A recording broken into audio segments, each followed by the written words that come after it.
Okay, we're back to talk about the book, The End of the World, Bible Prophecies Revealed. That's by Kevin Lucier, that's me.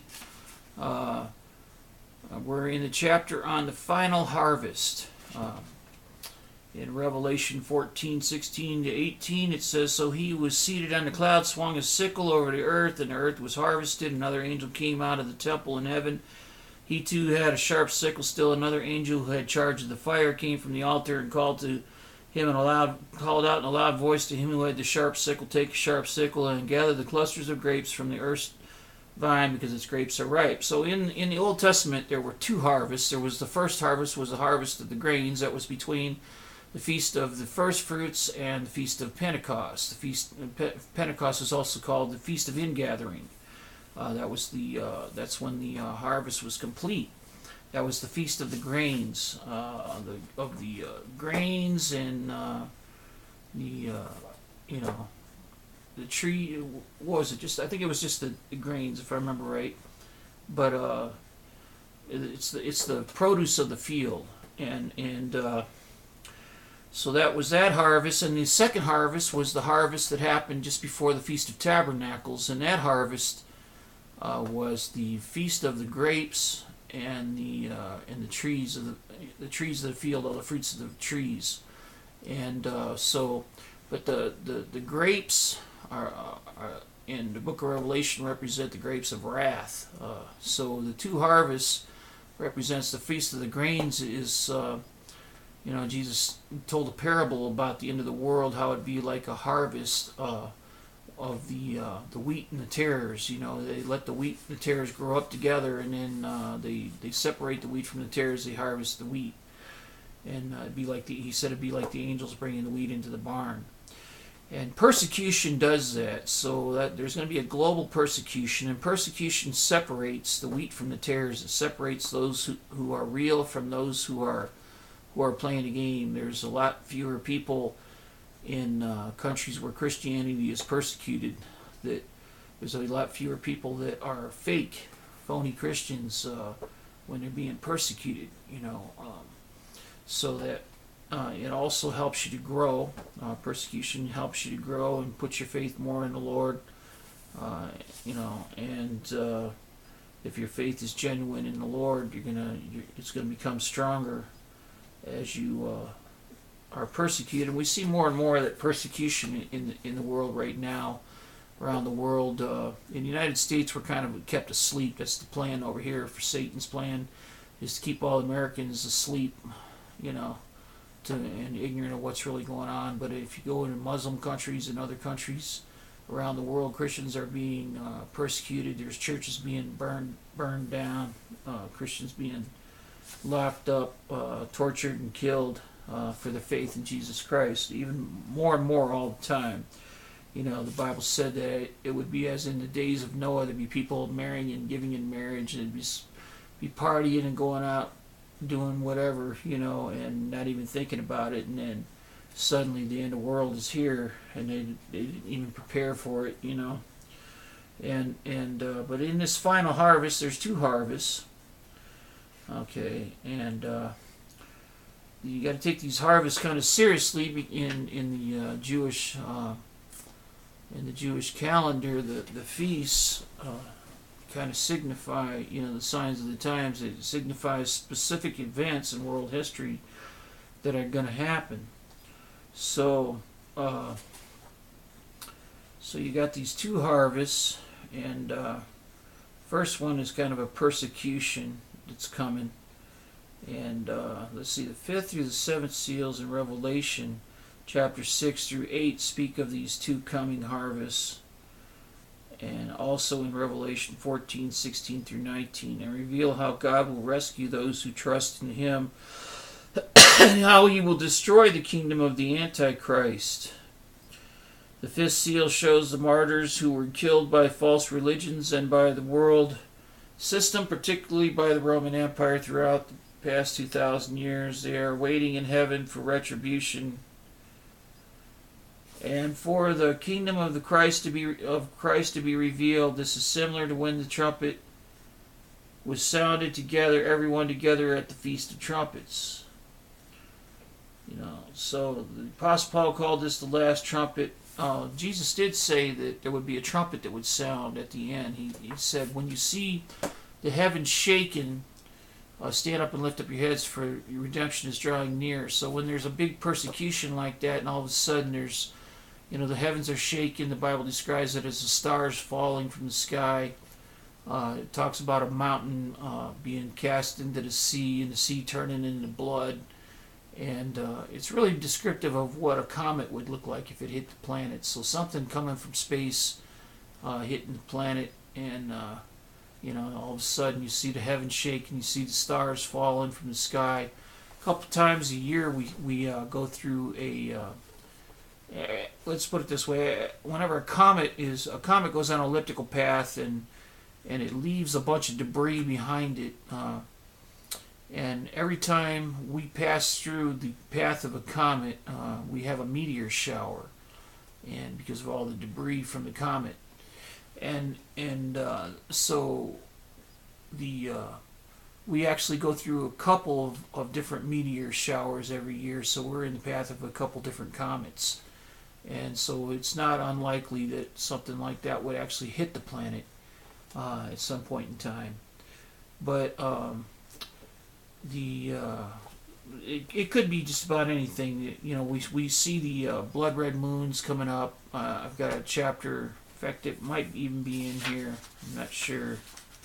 One of my chapters in here, I actually list the dates. It's not in this one. Might be the next one.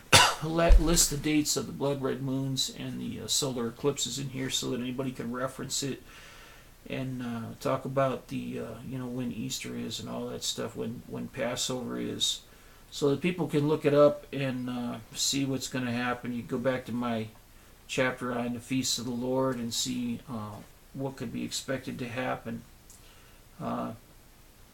Probably in 2015, when everything's lining up, and New World Order's trying to bring about, they're making a big push to try to bring about their one world government by September 25th, But anyways, so they got to collapse this economy and set up this mark of the beast. But let's see, we're talking about the harvest here, and talk about the rapture. The rapture, the word rapture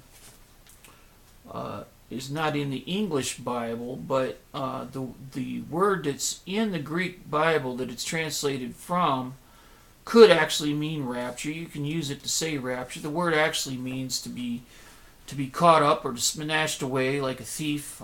Jesus said that he would come as a thief in the night, and so it's kind of a snatching away, being caught up, being stolen away really quick. And that's what the word means. Instead of saying stolen away, we call it the rapture, because we're talking about a specific event. So there's nothing wrong with calling it the rapture. That it's very easily could be translated using the word rapture. I don't know why they don't. But anyways, so there is a rapture in the Bible. It talks about how will be those who are dead, who have died, maybe during the persecution or whatever. They'll be raised up, because the people that have already died right now that know Jesus are with Jesus in heaven. The Bible says to be absent with the body is present with the Lord. So they're actually with Jesus in heaven. There's other verses that show like Lazarus and the rich man, and Lazarus was with Abraham while Jesus was telling the story on earth. But anyways, but there's those who die are in heaven or in a place of paradise, waiting for the eternal kingdom of heaven when we're all gathered together. But they're in heaven with Jesus, we're with the Lord, and so when the time of the rapture comes, those who have just died will be raised up, and it says we who are remaining will be changed, will put on the immortality, because the mortal body cannot inherit immortality. So our body will be changed into an immortal body, like the body of Jesus was after he was resurrected, and like it was before he even came to earth. He had an immortal body. So We'll be changed into an immortal body and then be caught up together to be with the Lord. It's, can be translated caught up or snatched away or whatever.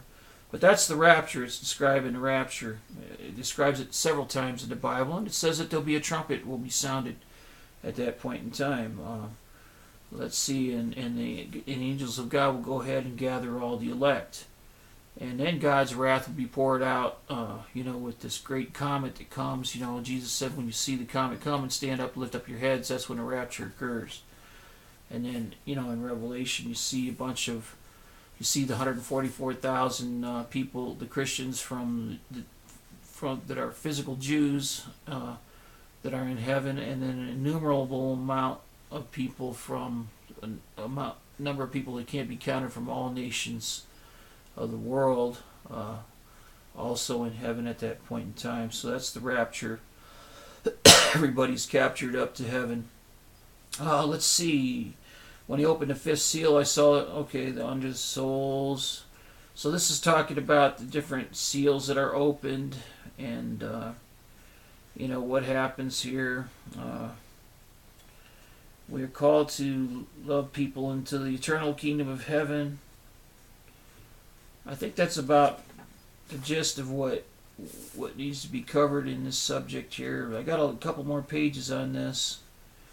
Those who patiently endure and keep their faith and allegiance to Jesus Christ through the trials will develop greater fruit in the Spirit and receive the crown of life and great joy in heaven forever. Romans 5:3-5, James 1:12, Revelation 2:10. I got a lot of Bible verses. Here's an interesting verse right here, James 1:4. Let perseverance finish its work, so that you may be mature and complete, not lacking anything. It is never easy to suffer. Jesus is with you when you are suffering for him. We must learn to have faithfulness and patience in our suffering so that we may become mature and complete. We are learning endurance and character for our part in the eternal kingdom of heaven. God will never leave you nor forsake you if your faith is in him. Even when you fail and do something wrong, he forgives you and is with you through the troubles so that you can get back up to live for him. See, I've been through a lot of stuff in my life as a Christian, and I've learned a lot through these sufferings. Been going through some very difficult things lately, and I'm sure that people all over the world Christians around the world are going through some severe trials. But they're to make us stronger, make our faith stronger. What else do we have here? Talked about the rapture. So anyways, just go ahead and read the book. You get a lot of detail, a lot of stuff. I'm just kind of glancing over this stuff, going through it. I'll try to give you a kind of a general sense of what the book is about. It's the end of the world. You can read it at readtheendoftheworld.com or buy it at amazon.com. Share the book with your friends, and so more people will get the information. So look forward to seeing you in the next video.